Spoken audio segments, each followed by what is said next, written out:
Now we'll see the apoptosis. Apoptosis is a process of programmed cell death. Apoptosis na programmed cell death, natural cell death. Causes of apoptosis or etiology of apoptosis, embryogenesis. During the development of the embryo, apoptosis occurs. During the organogenesis, organ development. Metamorphosis, development of an organism. Human எடுத்துட்டோம்னா ஒரு குழந்தையில இருந்து old age வரைக்கும் develop ஆகிற ஸ்டேஜ்ல இந்த apoptosis நடக்கும். Hormone dependent செல் death. Hormone example வந்து இந்த யூட்ரஸோட எண்டோமெட்ரியல் லேயர் வந்து if egg is not fertilized, it is destroyed. This is due to the hormone estrogen and progesterone. Hormone dependent cell death. Cell deletion in continuously proliferating cell population. ஒரு செல் வந்து continuous divide ஆயிட்டே இருக்கும்னா to maintain the normal number of cells, cell undergo death. இதுக்கு example வந்து intestinal epithelia.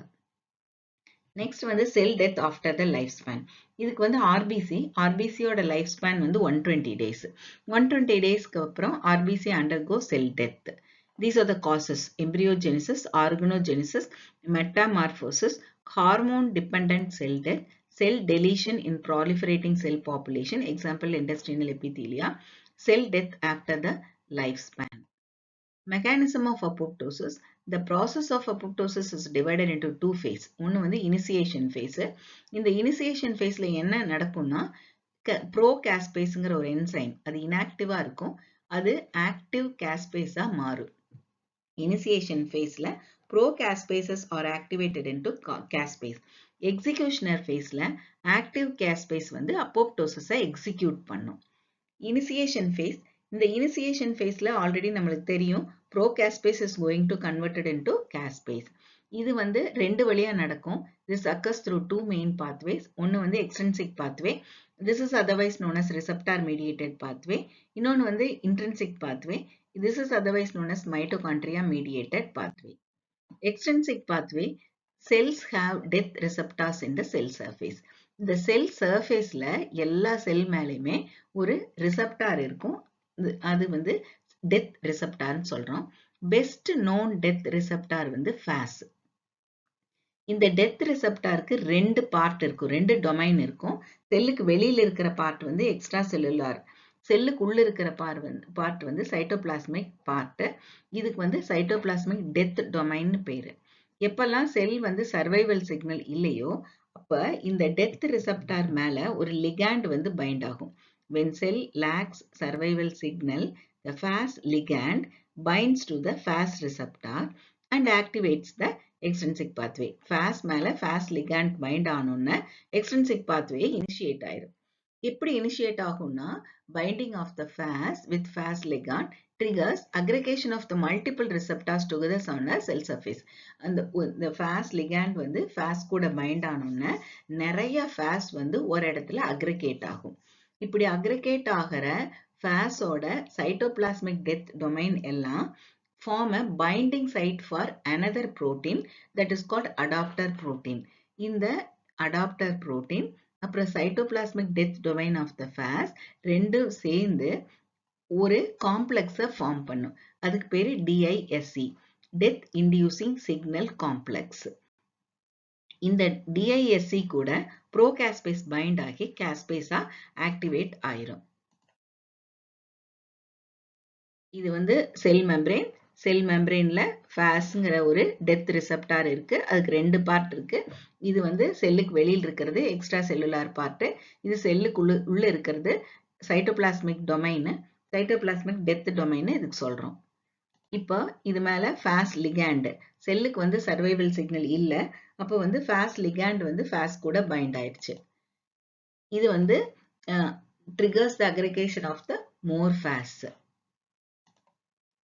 This cytoplasmic death domain of the FAS forms binding site for adapter protein. FAS associated death domain adapter protein. This forms a complex. இந்த காம்ப்ளெக்ஸ்க்கு பேர் என்ன சொல்றது? DISC, Death Inducing Signal Complex. இந்த complex மேல ப்ரோகாஸ்பேஸ் find ஆகும். காஸ்பேஸ் find ஆனோன்னு காஸ்பேஸா மாறி. This is schematic representation. இது வந்து FAS, இது லிகாண்ட். இது aggregation of the Fas.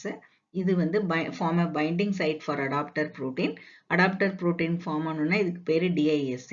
DISC கூட procaspase bind ஆகி active caspase மாறுது. இனி வந்து intrinsic pathway. This is otherwise known as mitochondria mediated pathway. Intrinsic pathway is triggered by cellular stress. எப்பெல்லாம் செல்லுக்கு வந்து ஒரு stress create ஆகுதோ அப்பெல்லாம் இந்த pathway வந்து activate ஆகும். இதை பார்க்கறதுக்கு முன்னாடி we have to see two types of protein. Pro-apoptotic proteins BAK and BIM. இது ரெண்டு எங்க இருக்கும் அப்படின்னா சைட்டோபிளாசம்ல இருக்கும். You have to remember this. Pro-apoptotic protein BAK and BIM சைட்டோபிளாசம்ல இருக்கும். Anti-apoptotic protein BCL2 and BCLX இது எங்க இருக்கும்னா outer membrane of the mitochondriaல இருக்கும். இப்ப எப்ப வந்து செல் ஸ்ட்ரெஸ் ஆகுதோ அப்ப என்ன ஆகும் அப்படின்னா the pro-apoptotic protein BAK and BIM சைட்டோபிளாசம்ல இருந்து மைட்டோகாண்ட்ரியல் மெம்பரேன்ல வந்து பைண்ட் ஆகும். ஆல்ரெடி மைட்டோகாண்ட்ரியால இருந்த BCL2ம் BCLXம் சைட்டோபிளாசம்குள்ள போயிடும். இதனால என்ன ஆகும்னா மைட்டோகாண்ட்ரியல் மெம்பரேனோட பெர்மியபிலிட்டி இன்க்ரீஸ் ஆகும். பெர்மியபிலிட்டி இன்க்ரீஸ் ஆச்சுன்னா அதுல இருந்து cytochrome C apoptosis inducing factor அப்படிங்கிறது லீக் இன்டு த சைட்டோபிளாசம். சைட்டோபிளாசம்க்கு வந்தோடனே சைட்டோக்ரோம் C வந்து ஒரு காம்ப்ளெக்ஸை ப்ரொடியூஸ் பண்ணும். அதுக்கு பேரு அப்போப்டோசோம். இந்த அப்போப்டோசோம்ல என்னெல்லாம் இருக்கும்னா adenosine triphosphate, ப்ரோகாஸ்பேஸ், apoptosis activating factor 1. இந்த அப்போப்டோசோம் என்ன பண்ணும்? ப்ரோகாஸ்பேஸை ஆக்டிவ் காஸ்பேஸா மாத்தும். அப்போப்டோசோம் ஆக்டிவேட்ஸ் ப்ரோகாஸ்பேஸ் இன்டு ஆக்டிவ் காஸ்பேஸ். இந்த apoptosis inducing factorோட வேலை என்னன்னா it binds with the inhibitors of the apoptosis. அதை நியூட்ரலைஸ் பண்ணும். inhibitors of apoptosis கூட பைண்ட் ஆகி அதை நியூட்ரலைஸ் பண்ணும். அதுக்கப்புறம் டிஎன்ஏவை ஃப்ராக்மெண்ட் பண்ணும். இது வந்து மைட்டோகாண்ட்ரியால already anti apoptotic factors BCL2 BCLX இருக்கு. எப்பெல்லாம் செல் ஸ்ட்ரெஸ் ஆகுதோ அப்ப இதுக்கு பதிலா BAK and BIM இது வந்து ப்ரோ அப்போப்டோட்டிக் ஃபேக்டர் சைட்டோக்ரோம்ல இருந்து வந்து மைட்டோகாண்ட்ரியா கூட பைண்ட் ஆகுது. இதனால மைட்டோகாண்ட்ரியல் மெம்பரேனோட பெர்மியபிலிட்டி அதிகமாயிருது. அப்போ சைட்டோக்ரோம் C வெளியில வருது. இது அப்போப்டோசோம் அப்படிங்கிற காம்ப்ளெக்ஸ ATP கூட அப்போப்டோசிஸ் ஆக்டிவேட்டிங் ஃபேக்டர் 1 கூட சேர்ந்து ப்ரோகாஸ்பேஸோட சேர்ந்து ஃபார்ம் பண்ணுது. இப்ப அதுக்குள்ள இருந்த ப்ரோகாஸ்பேஸ் காஸ்பேஸா மாறிடுச்சு. இன்னொன்னு வந்து அப்போப்டோசிஸ் இன்டியூசிங் ஃபேக்டர் வெளியில வந்துச்சு. அது அப்போப்டோசிஸ் இன்ஹிபிட்டர்ஸ் சைட்டோக்ரோம்ல இருக்கும். அது கூட பைண்ட் ஆகி அதை நியூட்ரலைஸ் பண்ணும். Execution phase of apoptosis.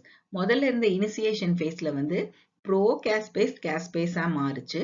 இப்போ ஆக்டிவேட் ஆன காஸ்பேஸ் வந்து அப்போப்டோசிஸை எக்ஸிக்யூட் பண்ண போகுது. This phase of apoptosis is mediated by active caspase. So இதுக்கு பேரு எக்ஸிகியூஷனர் காஸ்பேஸ். இது என்ன பண்ணும்னா இந்த காஸ்பேஸ் வந்து சைட்டோஸ்கெலிட்டல் புரோட்டீன்ஸை கிளீவ் பண்ணும். நியூக்ளியர் மேட்ரிக்ஸ் புரோட்டீன்ஸை கிளீவ் பண்ணும். நியூக்ளியஸை பிரேக் பண்ணும். இதுக்கு 3 வேலை. It cleaves the cytoskeletal protein, nuclear matrix protein and breaks the nucleus. அதனால என்ன ஆகும்? செல் வந்து டெத் ஆயிரும். This causes cell death. இந்த செல் டெத் ஆனோன்னு பாகோசைட்ஸ் வந்து அந்த டெத் அப்போப்டோட்டிக் செல்ஸை வந்து ரெகக்னைஸ் பண்ணும், என்கல்ஃப் பண்ணும், அதை கம்ப்ளீட்டா ரிமூவ் பண்ணும். எந்த ட்ரேஸ்மே விடாது. கம்ப்ளீட்டா அதை என்கல்ஃப் பண்ணி டைஜஸ்ட் பண்ணிடும்.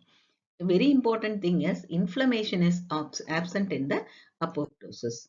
See, this is the apoptotic cell. Caspases cleaves the cytoskeletal protein, nuclear matrix protein and fragments the nucleus. So it forms like this. These are called apoptotic bodies. These are recognized by phagocytes.